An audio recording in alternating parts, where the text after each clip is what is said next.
아멘. 우리 보상을 넘어 은혜로라는 제목으로 말씀 함께 나누겠습니다. 기업마다 기업이 이루고자 하는 영업이익을 초과로 달성하게 되면 그 이익을 직원들하고 나누게 됩니다.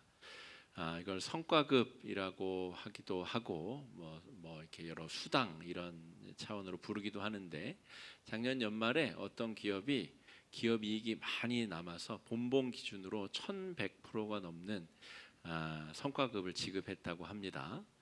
변호사들도 내가 이 일을 착수하는데 얼마, 원하는 결과를 만들어주면 얼마라고 하는 성공보수라는 게 있다고 하죠.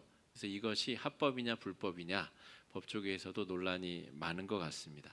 그래서 이것이 불법이라고 한다면 또 착수금이 높아질 것이고, 이게 과연 이 변호사에게 의뢰하는 의뢰인에게 도움이 되는 것이냐, 여러 가지 설왕설래가 많은 것 같습니다. 어쨌든 노력에 따른 보상이 주어진다는 것은 보편적인, 사람들이 생각할 수 있는 일반적인 범주에서의 그런 개념입니다. 콩 심은 데 콩이 나고 팥 심은 데 팥이 나고 노력한 만큼 결과를 거둔다. 아주 일반적이고 상식적이고 보편적인 그런 개념의 사고방식이라고 볼 수가 있겠습니다. 그런데 이것을 우리 신앙생활에 그대로 적용해 보려고 하면 문제가 발생합니다. 세상적인 보편적인 가치관이 신앙의 신앙적 가치관하고는 결이 같이 가지 않기 때문에 그렇습니다. 계약을 잘 맺고 내가 이 일을 성취하면 얼마의 보수를 더 주겠다, 계약서를 잘 쓰고 거기에 따라서 내가 성실하게 노력해서 실적을 이루어내면 그에 합당한 보상을 받는 것, 이게 세상의 원리, 보편 일반적인 원리라고 한다면, 신앙에서는 내가 아무런 것도 한 것이 없는데 하나님이 특별히 나에게 은혜를 주시는 경험, 내가 하나님의 자녀가 될 수 있는 다른 특별한 것을 하나님 앞에 드린 적이 없는데, 나보다 더 예쁘고 잘난 영희 엄마, 철수 아빠가 아니라 내가 특별한 것도 없는데 나에게 하나님의 자녀가 되는 특권과 지위가 주어졌다는 것, 이것은 세상의 상식과 원리로는 이해도 납득도 설득도 되지 않는 것입니다. 오늘 본문에서 바울이 언급하고 이야기하고자 하는 것도 그것입니다. 세상적인 이론과 가치관이 교회 안에서는 왜 통하지 아니하는가? 교회 안에서는 왜 다른 가치관과 다른 어떤 관계 안에서 하나님과 관계를 맺어야 되는가 하는 것이죠. 오늘 본문이 로마서인데요, 로마에 있는 교회, 그 로마에 있는 교회 성도들에게 보낸 편지가 로마서인데, 놀랍게도 로마에 있는 교회는 바울이 세운 교회가 아닙니다. 바울은 1차, 2차, 3차 전도 여행을 마치고 죄인의 신분으로 로마에 압송되게 돼서 로마에 있는 교회 성도들을 처음 만나게 됩니다. 지금 이 로마서를 기록하고 있는 장면은 바울이 3차 전도 여행을 떠나서 고린도 혹은 그 근방에 있는 도시에서 이미 세워진 로마에 있는 교회 교인들을 향하여서 편지를 쓰고 있는 겁니다. 근데 지금처럼 막 장황한 내용을 이메일로 써서 탁 클릭하면 뭐 1초 만에 뚝딱 메일이 가는 세상도 아니고, 우리가 지금 문방구 가서 A4지 100장 1000장 사서 원하는 만큼 편지를 써서 해외 우편으로 보낼 수 있는 때도 아니었습니다.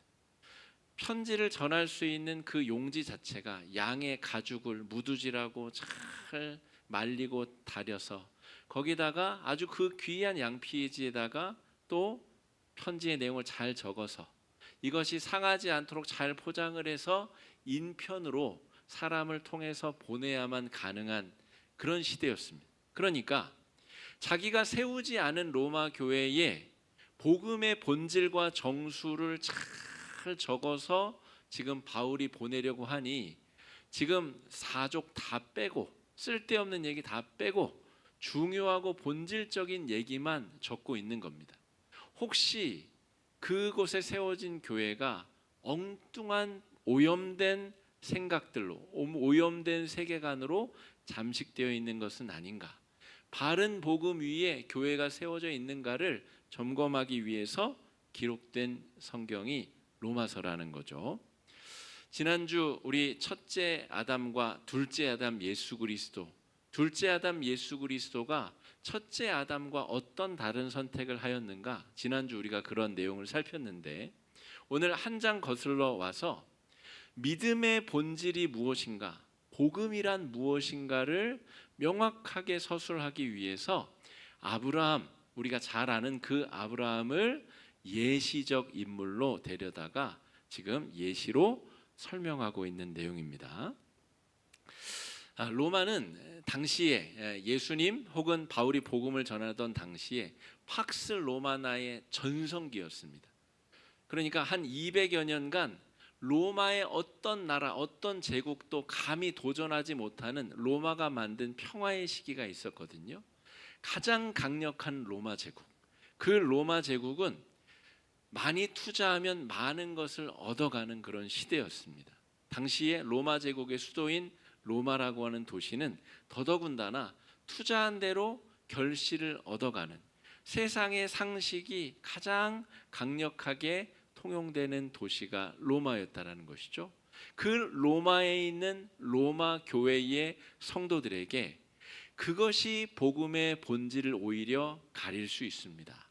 복음의 본질은 투자 대비 얻는 결실로는 절대로 이해할 수 없는 것입니다 라고 하는 이야기를 바울이 적고 있는 겁니다. 우리 지금 막 전쟁 중인 그 이스라엘에 사는 사람들을 우리가 유대인이라고 부르잖아요. 야곱의 12아들 중에 넷째 아들 유다 씨의 자손들이라는 뜻입니다. 유단의 가문 사람들, 이게 유대인들입니다. 근데 유대인들은 여전히 자신들의 DNA, 육체적 조상을 아브라함이라고 믿습니다. 그런데 오늘 바울은 아브라함이 육신의 유대인들의 조상이 아니라 믿음의 조상이라고 이야기합니다. 우리처럼 믿음으로 말미암아 하나님의 자녀가 되는 특권을 얻은 모든 사람들의 조상이 아브라함이라는 이야기를 바울이 하고 있는 것입니다. 창세기 12장 1절과 4절 말씀 같이 한번 읽어보겠습니다. 시작. 여호와께서 아브라함에게 이르시되 내가 내게 보여줄 땅으로 가라. 이에 아브라함이 여호와의 말씀을 따라갔고 롯도 그와 함께 갔으며 아브라함이 하란을 떠날 때에 75세였더라. 자, 하나님께 선택받은 사람, 그 사람이 아브라함이에요. 11장, 창세기 11장에는 바벨탑 사건이 나옵니다. 하나님의 품을 떠난 자기들끼리 계층을 만들고 피라밋을 만들어서 명령하고, 어떤 사람은 명령에 따라서 생명을 다 내놓아야 되는 그런 계급 사회가 창세기 11장에서 묘사된다면, 그 세상을 극복하기 위해 하나님께서 하필 선택한 사람이 75세의 노인이었습니다. 상식적으로 보편적인 생각으로는 여러분, 하나님의 위대한 민족을 세울 사람으로 자녀를 많이 낳을 수 있는 젊은, 그리고 아주 의지가 높고 또 가능성이 창창한 사람들을 뽑아야 되지 않겠습니까? 그런데 하나님께서 75세의 인생의 황혼기의 남성을 선택하셨다는 거죠. 그리고 이 사람은 지금 하란이라고 하는 낯선 도시에서 아버지와 형제들이 죽은 상황입니다. 자기가 본래 살던 갈대아 우르에서 지금 전쟁 중인 그 이란 땅에서 이라크 땅으로 이동한 상태. 거기서 자신의 근거지와 모든 형제, 아버지가 다 돌아가신 상태에서 홀로 남겨진 조카와 자기 가족만 남은 상황에 있는 75세의 노인을 하나님께서 미래의 소망의 주체로 선택하셨다라는 거죠. 75세가 될 때까지 아브라함은 하나님의 선택을 받을 만한 어떠한 것을 하나님 앞에 드린 적이 없습니다. 그 자신이 가능성을 가진 존재도 아닙니다. 인생의 황혼기에 접어들었는데 자녀도 없습니다. 아들은 고사하고 딸 한 명도 없는 무자한 상태, 그리고 삶의 근거지가 이리저리 떠돌아다니는 그런 형편의 사람. 나중에 아브라함이 애굽과 블레셋 땅에서 자신의 아내를 힘있는 왕에게 2번이나 빼앗깁니다. 자신의 아내를 빼앗기고도 아무 소리도 할 수 없는 무능력한 남편이 아브라함입니다. 그러니까 하나님께 많은 것을 드리고 믿음의 조상으로 선택되지 않았다는 이야기를 바울이 지금 쓰고 있는 겁니다. 어떠한 것도 하나님 앞에 드린 적이 없는데 하나님께서 가능성이 없어 보이는 이 사람을 의도적으로 선택하셔서 저와 여러분 우리들에게 희망의 빛, 믿음의 조상의 그 역할을 아브라함에게 맡기셨다는 이야기를 하고 있는 겁니다. 하나님이 이유를 알 수 없는 은혜의 선택으로 아브라함을 선택하셨습니다. 여러분, 이 이유를 알 수 없다는 것이 신학적으로는 굉장히 중요한 주제입니다. 지난주 우리 로마서 5장에서 첫사람 아담이 선악과를 베어문 이유가 이 궁금증 때문이었습니다. 자기가 가진 하나님보다 열등하다고 느끼는 이 느낌, 왜 나는 하나님이 아는 것을 나는 모를까? 나는 그것을 알 수 있는 길이 없을까?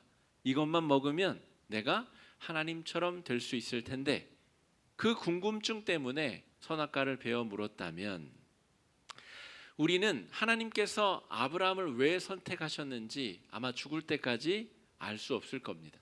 그것은 신의 영역, 하나님의 선택의 영역입니다. 우리가 범접할 수 없는 왜 하필 그에게 그런 선택의 은혜가 주어졌는지. 바꿔 말하면 여러분, 저와 여러분 우리들도 똑같은 의미로 선택받은 사람들입니다. 내가 옆집 사는 철수 엄마, 영희 아빠보다 더 잘생기고 잘나고 많이 배우고 재산이 많은 것도 아닌데 왜 유독 나에게 하나님의 자녀가 되는 기회와 특권과 은혜가 주어졌는지. 어떤 AI를 100개를 모아서 연산을 시키고 답을 도출하라고 해도 그 이유를 절대 알 수 없습니다. 하나님의 영역, 하나님께서 아브라함을 신비의 은혜로 선택하셨기 때문입니다. 그리고 아브라함은 사실 그때 아무것도 가진 것이 없었기 때문에 하나님께서 가시자고 하는 길을 따라 나설 수 있었습니다. 자식도 없었고 자신의 본래 고향인 갈대아 우르로부터도 수천 킬로를 이사 온 상태입니다. 그 자리에서 아무것도 가질 희망, 가질 소망이 자신에게 없는 아브라함이 하나님의 부르심에 따라 나선 것입니다. 그러므로 여러분, 우리가 하나님 앞에 많은 것을 소유하게 해달라고 하는 것이 하나님께서 우리를 부르실 때에 오히려 그 부르심을 따라 나서기에 장애물이 될 수도 있습니다.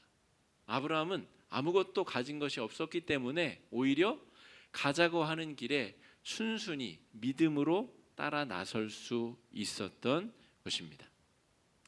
여러분, 여기서 우리가 우리 한국 교회의 뿌리 깊은 기복주의를 다시 한번 주목해 볼 필요가 있습니다. 설교 초반부에 제가 투자 대비 수익에 대한 이야기를 드렸습니다. 기업체에서는 그게 너무나 당연한 원리죠. 많이 투자해야 많은 결실을 얻을 수 있습니다. 세상은 그러면 많이 투자한 자에게 많은 보상을 남겨줍니다. 그런데 오늘 로마서에서 바울은 우리가 하나님께 그 어떠한 것도 투자한 적이 없다라고 하는 사실을 분명히 깨닫게 해주고 있습니다. 그런데 우리는 이 한국교회의 성도들은 하나님 앞에 끊임없이 뭔가를 투자하려고 하는 마음이 있습니다. 이 땅에 복음이 전해진 지가 130년이 넘었습니다. 그런데 복음이 처음으로 들어올 때 그 복음을 전해준 선교사들이 북미권에 있는 선교사들이었습니다. 미국 선교사들, 캐나다 선교사들, 또 호주의 장로교 선교사들이 중점적으로, 또 영국의 감리교에서도 중점적으로 복음의 씨앗을 뿌렸습니다. 그래서 그 당시에 일제 강점기에 있었던 우리나라 우리 믿음의 선조들이 또 전쟁을 겪으면서 잿더미의 나락으로 떨어진 우리 민족이 예수 잘 믿으면 미국처럼, 캐나다처럼, 호주처럼, 영국처럼 부강하고 잘 사는 나라가 될 수 있다라고 하는 그런 기대와 소망을 가지고 복음 신앙의 길에 접어든 사람들이 많았습니다. 그러므로 이 기복주의는 예수 믿으면 잘 되고 복 받는다고 하는 이 단순한 원리가 한국 교회를 급성장시키는 아주 중요한 토대가 된 것이 사실입니다. 그런데 이 기복주의는 지금 바울이 이야기하는 이 복음의 근본 원리와는 아무 상관없는 겁니다. 여러분 어떠한 절에도 가보십시오. 기왓장에다가 이름 적고 동네 적고 소원의 내용을 적어서 3만 원, 5만 원씩 내고 기왓장에 이름 적는 사람들이 정말 한없이 많습니다. 불교든 기독교든 투자한 대로 복받기 원하는 이 기복주의는 이 어떤 종교와 상관없이 통용되는 원칙입니다. 그런데 바울은 기독교의 기본 진리 복음의 원리는 투자 대비 얻은 것이 아니라는 이야기를 하고 있는 것입니다. 한국교회에 최근에 한국교회가 무너지고 있는 소리들, 한국교회가 이곳저곳에 쓰러지는 소리들이 많이 들립니다. 최근에도 고신 측 교단의 부총회장이 그 직에서 사임서를 내는 일이 있었습니다. 구체적으로 그 내용을 알리는 것은 여러분 신앙에 도움이 되지 않기 때문에 밝히지 않겠으나 여러분 한국교회에 이곳저곳에서 몸살이 또 암이 걸려서 정말 이곳저곳에서 한국교회가 붕괴되는 소리들이 현상들이 계속 발견됩니다. 여러분 한국교회가 기복주의로 급성장했다면 그 기복주의 때문에 이단 사이비가 들끓고 건강한 교회마저 속절없이 무너지는 일들이 계속 벌어지고 있는 겁니다. 기복주의는 투자대로 거둔다라고 하는 일반 원리를 다루고 있는데 더 많은 보상을 받으려면 더 많은 투자를 해야 된다라고 가르칠 수밖에 없습니다. 한국교회가 여의도 순복음교회를 비롯해서 그런 복음을 과장되게 잘못 가르쳤습니다. 그 때문에 부작용으로 이단들이 기승을 하게 되었는데 특별히 지금 문제가 되고 있는 통일교나 신천지와 같은 이단이 이 기복주의가 만들어낸 왜곡된 신앙이 만들어낸 아주 괴물과 같은 그런 존재들입니다. 신천지의 교리를 제가 이 시간 자세히 설명하는 것은 의미가 없지만 이런 겁니다. 신천지는 이 지상 낙원주의자들입니다. 천국 이런 걸 믿지 않고 이 땅에서 14만 4천 등까지만 구원을 받을 수 있다라고 이야기를 하고 그 14만 4천 등이 전 세계의 이 통치권을 분할받는다고 가르칩니다.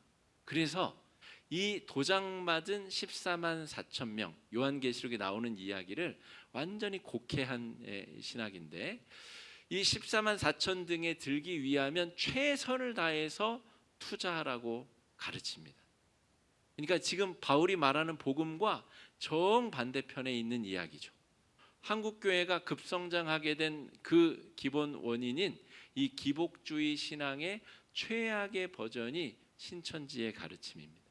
그래서 여러분 신천지에 들어가면 이혼 자식을 버리는 건 아주 일상다반사입니다. 자식을 버리고 이혼하고서라도 자신의 인생을 갈아 넣어야 14만 4천 등 안에 들 수 있을지 없을지를 모르기 때문에 완전히 자신을 잃어버리는 신앙의 본질과 상관이 없는 그런 길에 접어들게 된다는 것이죠. 14만 4천 등에 들면 어떻게 되는지 아십니까? 그러면 그 더 높은 1등이 되기 위해서 더 높은 헌신을 요구합니다. 더 많이 헌금하라고 하고 더 많은 사람을 전도하기 위해서 인생이 발기발기 찢겨져 나가도록 그 사람을 밀어붙입니다. 그럼 복음하고는 아무 상관이 없는 그 왜곡된 가르침이 한국교회의 병폐적 쓰레기로부터 생겨났습니다. 그게 이단과 사이비의 본질입니다. 그 본질을 따라 거슬러 올라가다 보면 기복주의가 나옵니다. 내가 교회에 이만큼 헌금했는데 내가 이런 결과를 얻어야지. 내 자녀손들이 잘 돼야지. 내가 이렇게 헌신하고 열심히 했는데 왜 나에게는 좋은 결과가 오지 않는가? 이 막연한 이방 종교적 믿음이 여전히 교회 안에 있기 때문에 교회에 신음이 넘쳐나고 병폐가 넘쳐나는 것입니다. 그럼 어떻게 보면 바울은 가장 많이 투자했었던 사람입니다. 유대교회. 하나님이 이건 기뻐하시겠지 하고 온갖 투자를 다 했는데 바울이 예수 그리스도를 다메섹 도상에서 만나고 난 이후에 자신이 복음과는 정반대 방향으로 뛰어가고 있다는 사실을 자각했습니다. 내가 그동안 내가 하나님을 위해서 많이 배우고 노력하고 애쓰고 수고했던 것들이 결국 하나님의 마음을 너무 아프게 했다는 것을 바울이 깨닫게 되었습니다. 복음의 본질은 투자에 대한 보상을 갈망하는 것이 아닙니다. 여러분 혹여나 지금까지 그런 생각으로 신앙생활 하신 분이 있다면 지금이 가장 빠른 순간입니다. 지금이라도 그 왜곡된 신학적 토대에서 벗어나야 됩니다. 우리가 받은 이 복음의 본질은 이미 받은 놀라운 은혜에 대한 감사의 고백입니다. 하나님이 아무런 것을 드리지 않은 저와 여러분 우리에게 은혜의 선물을 주셨고 하나님의 자녀가 될 수 있는 특권과 지위와 자격을 우리에게 아무 근거 없이 우리에게 거저 주신 겁니다. 그 은혜의 사건 때문에 우리가 교회를 다니고 그 은혜의 사건 때문에 헌신하고 봉사하고 섬기는 것이지 내가 많은 것을 바쳤기 때문에 하나님께서 나에게 무언가를 주는 것이 아니라는 것을 분명히 기억해야 됩니다. 바울이 이런 고백을 합니다. 내가 그동안 많이 배웠던 것, 애썼던 것, 수고했었던 것, 그 모든 것들을 배설물처럼 여긴다. 그것이 오히려 내가 하나님 앞에 나아가는 걸림돌이 되고 장애물이 되었다는 것이죠. 예수 복음을 전하는 그 도구가 되기 위해서 이전에 가졌었던 모든 것들을 다 배설물처럼 여기고 버리노라 라고 바울이 선포하고 있습니다. 제가 이 본문으로 설교를 준비하기 위해서 한국교회에 지금 바울이 이야기하는 것처럼 이 아브라함의 신앙을 고스란히 따라간 우리 신앙의 선배들이 한국교회 안에 얼마나 될까? 표면적으로 유명하게 드러나신 분들의 경우를 찾아봤습니다만 정말 별로 없습니다. 주기철 목사님, 손영원 목사님, 오늘 제가 예로 들 장기려 박사 정도 그렇습니다. 장기려 박사는 1910년대에 평안도에서 태어났습니다. 평안도가 평양이 있는 그쪽이거든요. 이 당시는 1907년 평양 대붕이 일어난 것 사실에서 알 수 있다시피 평양을 우리 동방의 갈릴리라고 불릴 정도로 복음화가 정말 아주 강하게 성령의 불길이 임하던 그런 곳이었습니다. 이곳에서 예수를 믿게 된 장기려 박사의 가문이 이제 신앙의 고백으로 하나님 앞에 그 삶을 드리기 시작하는데 여차저차해서 장기려 학생이 지금의 서울대의 전신인 우리 의과대학에 진학을 하게 됩니다. 그러면서 하나님 앞에 서원을 합니다. 내가 의사가 되면 하나님께서 나에게 맡기신 이 의술로 사람들을 살리고 생명의 은혜를 전하는 일에 쓰겠습니다. 그리고 실제로 아주 유능한 의사가 됩니다.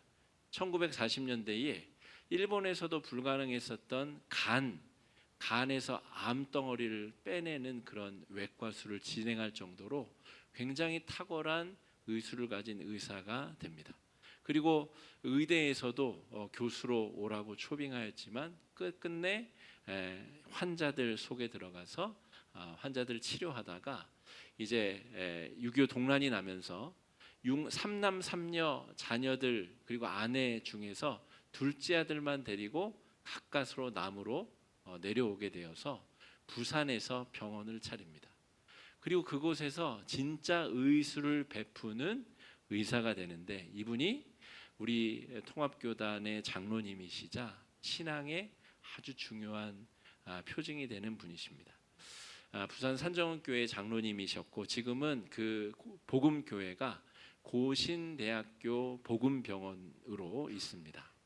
그래서 환자를 치료하고 병원비가 없으면 뒷문을 열어서 환자를 도망시키고, 자기가 병원장이지만 또 원무과에서는 돈을 받아야 될 거 아니에요. 그러니까 그 모든 관계 안에서 환자가 돈이 없으면 뒤로 환자를 빼돌려서 내보내고, 환자에게 약을 처방해 줘야 되는데 지금 약보다 영양실조가 급한 사람에게 닭을 사서 닭 삶아 구워 먹으라고 쥐어서 보내기도 하고, 평생 자기 집을 갖지 아니하고 병원 사택에서 그렇게 삶을 살았었던 그런 분입니다. 1994년에 84년의 일기로 하나님 나라 부름을 받는데 평생을 그 서원한 대로 자신이 받은 그 은혜를 그대로 나누고 베풀고 유통하다가 하나님 나라 부름을 받은 사람이 장기려 박사입니다. 여러분, 당시에 의사라는 그런 직업을 가지면 돈 벌기 좋고 명예 얻기 좋고 아주 그냥 고관대작으로 살기 좋은 그런 직업 아닙니까? 그런데 이 사람은 내가 그것을 힘써서 얻어냈다라고 생각하지 않고, 내가 예수 그리스도의 은혜를 받아서 하나님의 사랑을 받아서 그 귀한 축복으로 그 기술을, 그 지위를 얻게 됐다라고 생각한 겁니다. 그래서 그 공부를 시작할 때 서원한 대로 그대로 평생을 살아간 것이죠.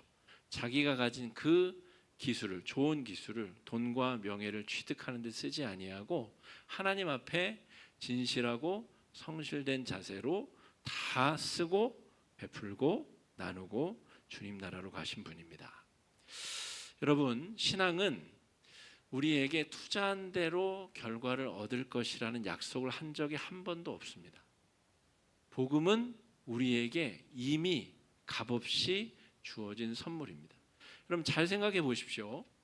1만 달란트를 이미 탕감받고 우리가 교회를 다니게 되었는데, 내가 내 명함에다가 주님, 제가 어저께도 100데나리온 빚진 자를 내가 용서해 주고, 어저께는 또 50데나리온 빚진 자 내가 또 용서해 주고, 이것도 했고 저것도 했고, 그걸 명함에 착 적어서 내 자랑을 퍼뜨리고 다닌다고 생각해 보십시오. 그것보다 어리석은 사람이 어디 있습니까? 우리가 이미 하나님께 1만 달란트나 되는 우리 존재를 다 갖다 바쳐도 갚을 수 없는 빚을 탕감받은 은혜를 입은 사람으로서 그 자격으로 우리는 신앙생활을 하고 있는 겁니다. 그 자격으로 우리는 예수 믿고 교회 다니고 섬기고 봉사하고 있는 겁니다. 이미 받은 은혜와 감사의 고백이 존재할 뿐이지, 내가 하나님께 이거 드리면 이거 받을 수 있다라고 하는 유치한 계산은 이 신앙의 원리에는 전혀 통용되지 않습니다. 여러분, 투자와 보상이라고 하는 시류가 도도히 흘러갑니다. 지금 대한민국 주가가 6,300을 돌파하면서 나도 몇 달 전에 투자할 걸, 나도 아낌없이 뭘 할 걸, 그러면 더 큰 보상이 있을 텐데. 여러분, 그것은 일반적인 시장의 원리에서는 너무나 합당한 원리입니다만, 여러분, 예배당에 올 때는 모든 시류의 세상의 흐름의 모든 가치관을 다 내려놓고 예배당에 들어오셔야 됩니다. 이곳에는 세상의 학력도 의미가 없고 세상의 가치도 의미가 없고 세상이 누리고 있는 그 모든 어떤 시류적 가치들이 다 통용되지 아니하는 공간이 이 교회 공간, 하나님 앞에 서 있는 절정의 숭고한 성스러운 공간이 우리가 앉아있는 이 예배의 자리입니다. 그리고 예수님은 그 모든 것을 우리에게 허락해 주시기 위해서 이 땅에 인간으로 오셨고 십자가에 달려 돌아가셨습니다. 그 십자가 앞에 감히 어느 누가 자기 자랑을 할 수가 있겠습니까? 그 어느 누가 하나님 앞에 자신의 업적을, 자신이 이루어낸 것을, 자신의 자랑을 감히 너저분하게 널어놓을 수가 있겠습니까?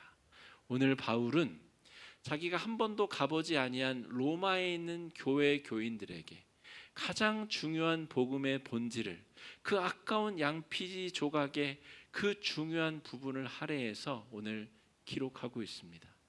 당신들에게 임한 것은 십자가 보혈의 능력입니다. 그 은혜로 살아낼 수 있는 여러분 로마 교인들, 또 우리 화곡중앙교회 교인들 되시기를 주의 이름으로 축복합니다. 이 시간에 말씀 의지해서 함께 기도하겠습니다. 기도하실 때에 하나님, 우리에게 허락된 이 십자가 보혈의 은혜를 우리가 오해하지 않게 하여 주시옵시고, 세상의 원리로 해석하려고 하는 패착에 빠지지 않게 하여 달라고, 십자가의 복음의 은혜대로 그 은혜를 받은 자답게 살아가게 해달라고 이 시간에 함께 기도하며 나아가겠습니다. 기도하겠습니다.